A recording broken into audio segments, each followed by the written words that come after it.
Hello students, आज हम आपके सामने क्लास सिक्स्थ का चैप्टर 3 जिसका नाम है मोशंस ऑफ द अर्थ उसके क्वेश्चन आंसर्स जो हैं वो डिस्कस करने जा रहे हैं। ये एनसीईआरटी की बुक के क्वेश्चंस हैं। तो जिसमें आपसे सबसे पहला क्वेश्चन जो है वो पूछा गया है कि जो हमारी अर्थ का एक्सिस है वो उसके ऑर्बिटल प्लेन से कितने डिग्री का एंगल बनाता है। तो ये 66.5 डिग्री का जो है वो एंगल बनाता है। अगला क्वेश्चन आपसे पूछा गया है कि रोटेशन और रिवॉल्यूशन को डिफाइन करो, मतलब इसकी डेफिनेशन दो। तो देखो बच्चों, रोटेशन जो होता है वो अर्थ की मूवमेंट होती है जो कि वो अपने खुद के एक्सिस पर करता है, ठीक है। इसकी वजह से डे एंड नाइट का फॉर्मेशन जो है वो होता है। जबकि रिवॉल्यूशन जो होता है वो अर्थ का मूवमेंट होता है जो कि वो सन के आसपास अपने फिक्स्ड ऑर्बिट पर करता है, ठीक है। और इसकी वजह से जो होता है वो सीजन चेंजेस होते हैं। अगला क्वेश्चन आपसे पूछा गया है कि लीप ईयर जो है वो किसे कहते हैं। तो देखो बच्चों, जिस साल फरवरी मंथ में 29 डेज होगा वो लीप ईयर होता है, ठीक है। अब ऐसा क्यों होता है कि फरवरी में कभी 28 डेज होते हैं, कभी 29 डेज होते हैं। तो इसके पीछे का रीज़न ये है कि हमारा अर्थ जो है वो सन के आसपास चक्कर 365 1/4 डेज में काटता है, ठीक है। तो हम लोग अपनी कन्वीनियंस के अकॉर्डिंग क्या करते हैं कि साल को 365 डेज़ का मान लेते हैं। और जो 1/4 जो एक्स्ट्रा हर मतलब कि 4 साल में वो मिलाकर जो होता है वो 24 आवर बन जाता है। 1/4 आवर यानी 6 आवर, ठीक है। 1/4 डे मतलब 6 आवर, ठीक है। तो इस तरह से 6 आवर करके 4 सालों तक वो मिलकर एक 24 जो है वो आवर बन जाता है, यानी कि एक दिन बन जाता है, जिसको कि फरवरी मंथ में डाल दिया जाता है। और जिस साल फरवरी में 29 डेज होंगे उसे लीप ईयर कहा जाएगा। अगला क्वेश्चन आपसे पूछा गया है कि समर सोलिस्टिस और विंटर सोलिस्टिस में डिफरेंशिएट करो, मतलब उनमें अंतर बताओ। तो देखो, इनका जो अंतर है वो इस तरह है कि समर सोलिस्टिस में जो सनरेज होता है वो ट्रॉपिक ऑफ कैंसर पर पड़ता है, जबकि विंटर सोलिस्टिस में सनरे जो होता है वो ट्रॉपिक ऑफ कैप्रिकॉर्न पर पड़ता है। इसी तरीके से अब क्या होता है कि जो नॉर्थ पोल होता है वो सन की टुवर्ड फेस होता है उसका समर सॉलिस्टिस में। जबकि विंटर सॉलिस्टिस में साउथ जो सदर्न हेमिस्फेयर हो या साउथ पोल कह सकते हो आप लोग, वो जो है वो सन की तरफ फेस करके होता है। अगला जो है इसमें पॉइंट वो ये है कि जब समर सॉलिस्टिस जो होगा तो उस टाइम पे नदर्न हेमिस्फेयर में समर होगा, ठीक है। और इसका वाइस वर्सा अपोजिट जो होगा वो, यानी कि इधर नदर्न हेमिस्फेयर में अगर समर है तो सदर्न हेमिस्फेयर में विंटर होगा। जबकि विंटर सॉलिस्टिस में नदर्न हेमिस्फेयर में विंटर होगा, सदर्न हेमिस्फेयर में समर होगा। अब समर के आपने टाइम में देखा होगा कि दिन जो है वो बड़े हो जाते हैं, रातें छोटी हो जाती है। यही एक्सपीरियंस जो है वो हम नदर्न हेमिस्फेयर में समर सॉलिस्टिस के टाइम करते हैं, ठीक है। यानी कि इस टाइम जो है वो दिन जो होंगे वो बड़े होंगे और रातें छोटी होंगी। जबकि विंटर सॉलिस्टिस में क्या होता है, क्योंकि विंटर है नदर्न हेमिस्फीयर में, तो दिन जो है वो छोटे हो जाते हैं और रातें जो है वो बड़ी हो जाती है। समर सॉलिस्टिस नदर्न हेमिस्फीयर 21 जून को एक्सपीरियंस करता है, जबकि विंटर सॉलिस्टिस जो है वो नदर्न हेमिस्फीयर 22 दिसंबर को जो है वो एक्सपीरियंस करता है। अगला क्वेश्चन जो आपसे पूछा गया है वो है कि इक्विनॉक्स जो है वो किसे कहते हैं।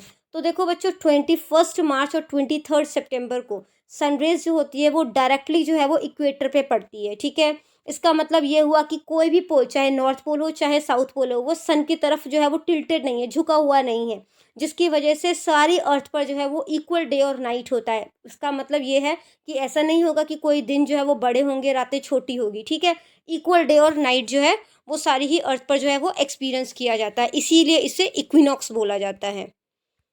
अगला क्वेश्चन पूछा गया है कि ऐसा क्यों होता है कि सदर्न हेमिस्फीयर जो है वो विंटर एक्सपीरियंस करता है, जबकि जो मत अलग अलग टाइम पे, यानी कि अगर सदर्न हेमिस्फीयर में विंटर है तो नदर्न हेमिस्फीयर जो है वो समर एक्सपीरियंस करेगा, और इसका वाइस वर्सा यानी अपोजिट जो है वो। इसका रीज़न क्या है। तो देखो, इसके पीछे का ये रीज़न है कि हमारा अर्थ जो है इक्वेटर उसे 2 पार्ट्स में डिवाइड करता है, ठीक है, नदर्न हेमिस्फीयर और सदर्न हेमिस्फीयर।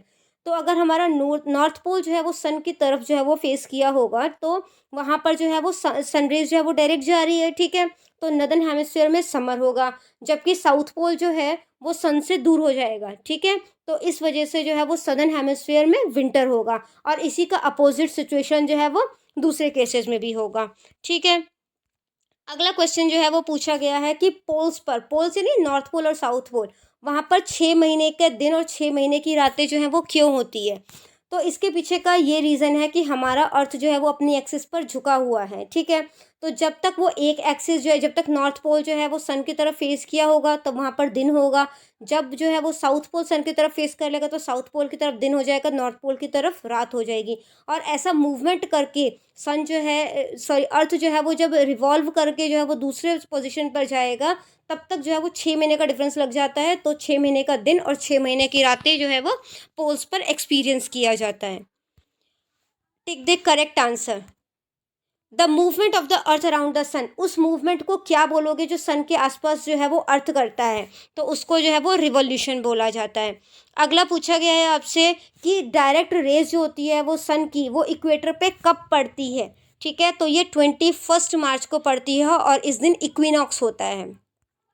अगला क्वेश्चन पूछा गया है कि क्रिसमस जो होता है वो कब समर में सेलिब्रेट किया जाता है, तो ये ऑस्ट्रेलिया में समर में सेलिब्रेट किया जाता है।